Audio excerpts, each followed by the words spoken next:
Assalamualaikum warahmatullahi wabarakatuh. Berjumpa lagi dengan saya Bu Andri pada pelajaran tema 4 kelas 4, yaitu mengenal berbagai jenis pekerjaan. Pada kesempatan kali ini kita akan membahas dua muatan pelajaran, yaitu muatan IPA dan muatan IPS. Pada muatan IPA, kalian diharapkan dapat menjelaskan pentingnya upaya keseimbangan dan sumber daya alam di lingkungan. Kemudian pada muatan IPS, kalian diharapkan dapat mengidentifikasi kegiatan ekonomi dan hubungannya dengan berbagai bidang pekerjaan serta kehidupan sosial dan budaya di lingkungan sekitar sebagai provinsi. Di sini sudah ada gambar berbagai pekerjaan. Yang pertama yaitu ada polisi. Polisi bergerak di bidang jasa. Kemudian ada petani. Kemudian ada buruh panggul. Kemudian ini ada tukang jahit. Kemudian ada Kapten Vincent, seorang pilot. Kemudian ada pemadam kebakaran dan koki. Nah, lebih jelasnya kita bahas di materi kita kali ini. Mari.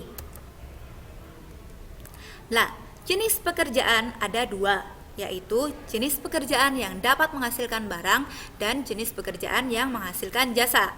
Contoh pekerjaan yang menghasilkan barang yaitu koki. Seorang koki biasanya memasak dan menghasilkan makanan. Kemudian ada mebel, biasanya menghasilkan hasil kerajinan berupa kursi, meja, almari. Kemudian ada pedagang. Kemudian seorang pelukis. Pelukis biasanya menghasilkan lukisan yang indah. Kemudian pada pekerjaan yang menghasilkan jasa yaitu tukang cukur. Tukang cukur atau potong rambut. Kalian sering kan potong rambut? Nah, lanjut. Kemudian ada dokter. Kemudian tukang pijat. Laundry. Laundry yang biasanya mencucikan pakaian kita. Kemudian perawat. Kemudian pemadam kebakaran dan polisi. Ada juga guru. Guru juga menghasilkan jasa. Lanjut. Di Indonesia ada 3 daerah yang berbeda dan daerah itu mempengaruhi pekerjaan. Yang pertama yaitu dataran tinggi, kemudian ada dataran rendah dan perairan. Di dataran tinggi, dataran tinggi sendiri itu apa sih? Dataran tinggi adalah bagian permukaan bumi yang mendatar dan terletak pada ketinggian lebih dari 600 meter dari permukaan laut.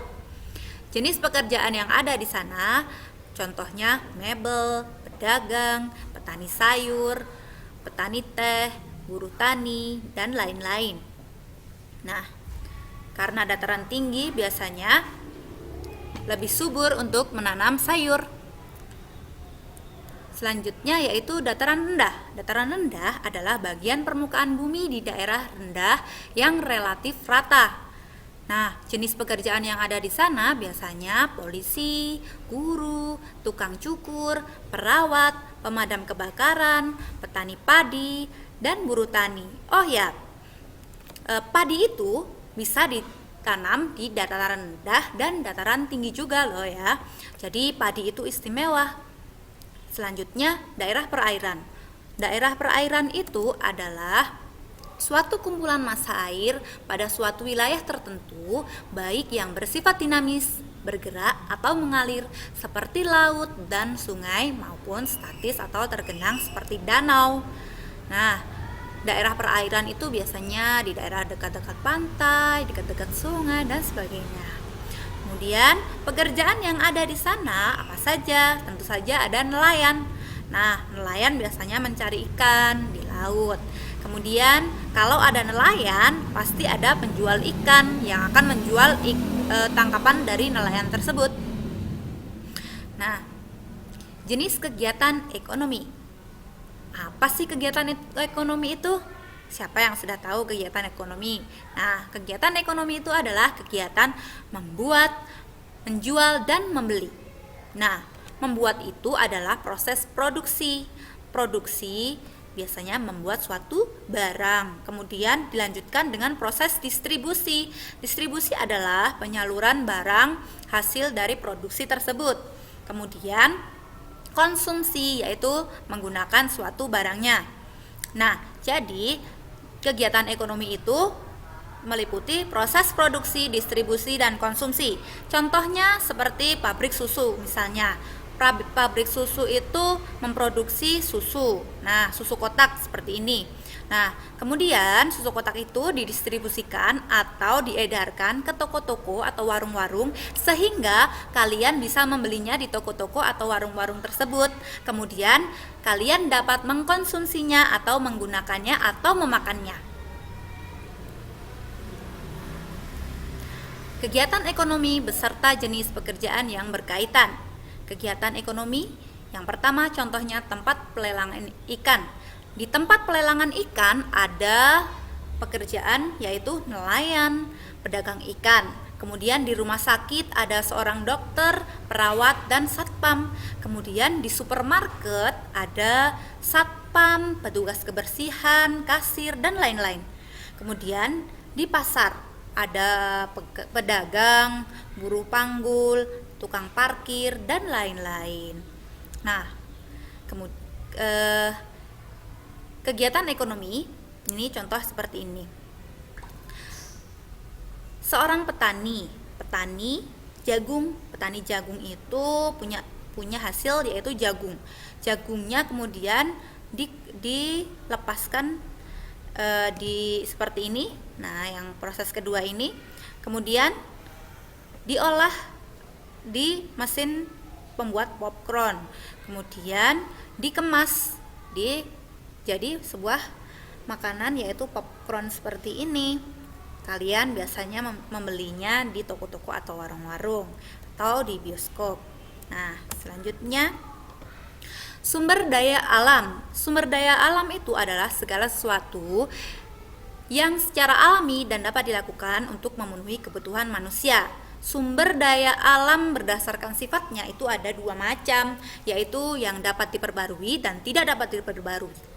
Yang dapat diperbarui itu biasanya dapat dimanfaatkan terus-menerus seperti tanah, air, hutan, tumbuhan, hewan. Nah, kemudian yang tidak dapat diperbarui itu langsung habis. Nah, dibedakan menjadi 3 bagian, yaitu bahan tambang mineral logam, bahan tambang mineral bukan logam, dan bahan tambang sumber energi. Bahan tambang mineral logam contohnya besi, nikel, emas, tembaga, timah. Nah, kemudian bahan tambang mineral yang bukan logam itu seperti belerang, kapur. Nah, kemudian ada lagi bahan tambang sumber energi. Nah, itu ada minyak bumi, batu bara, pelumas, solar, dan lain sebagainya. Pemanfaatan sumber daya alam. Pemanfaatan sumber daya alam ini bisa dimanfaatkan secara langsung dan bisa dimanfaatkan secara tidak langsung. Nah, secara langsung itu tanpa pengolahan. Misalnya kita punya pohon mangga. Kita memetik buah mangga, kemudian buah mangga tersebut sudah matang, langsung kita bisa memakannya. Kalau yang tidak langsung itu harus melalui proses pengolahan. Nah, penggunaan teknologi dalam pemanfaatan sumber daya alam. Pemanfaatan sumber daya alam melalui pengolahan. Nih, misalnya pengolahan kayu. Kayu itu diolah menjadi berbagai barang jadi, misalnya kursi, meja, almari, dan lain-lain. Kemudian pengolahan bahan makanan. Biasanya dilakukan proses pengasinan, pengalengan, pembotolan, sterilisasi, dan pengawetan. Kemudian ada lagi proses bioteknologi dalam pengolahan makanan. Nah, bioteknologi ini biasanya dengan cara memanfaatkan jasa trenik, kemudian menghasilkan suatu makanan, misalnya tempe, tape, yogurt, seperti itu. Pelestarian sumber daya alam. Nah, sumber daya alam itu harus dilestarikan loh ya. Nah, untuk apa? Dapat mengurangi pencemaran udara. Kemudian mengurangi pencemaran, bagaimana caranya? Dengan mengurangi pencemaran air.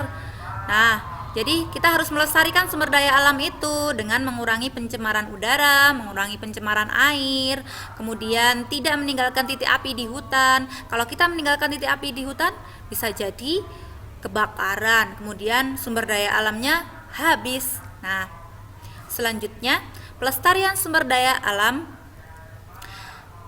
pemanfaatan barang bekas, mengurangi pencemaran. Nah, selanjutnya yaitu yang pertama mengurangi pemakaian. Nah, kita harus mengurangi pemakaian. Misalnya, sampean jajan, kemudian ada bungkusnya. Nah, bungkus-bungkus tersebut kalau tertimbun akan menjadi sampah yang berserakan. Nah, jadi kita harus menguranginya. Jadi beli jajan yang nggak banyak kemasannya ya. Jadi misalnya mendingan makan yang olahan sendiri saja. Nah, kemudian memakai kembali.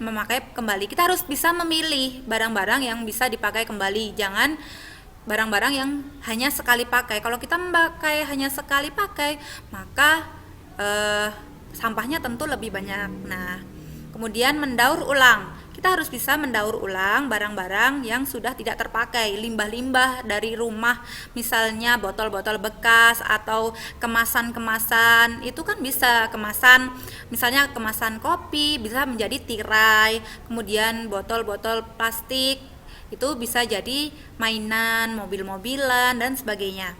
Kemudian dengan cara mengganti ulang. Jadi kita harus mengganti. Misalnya kalian kalau belanja sering membawa kresek atau plastik itu. Nah, kita harus menggantinya. Kita sering-sering membawa tas kain, nah atau keranjang yang tidak menimbulkan banyak sampah.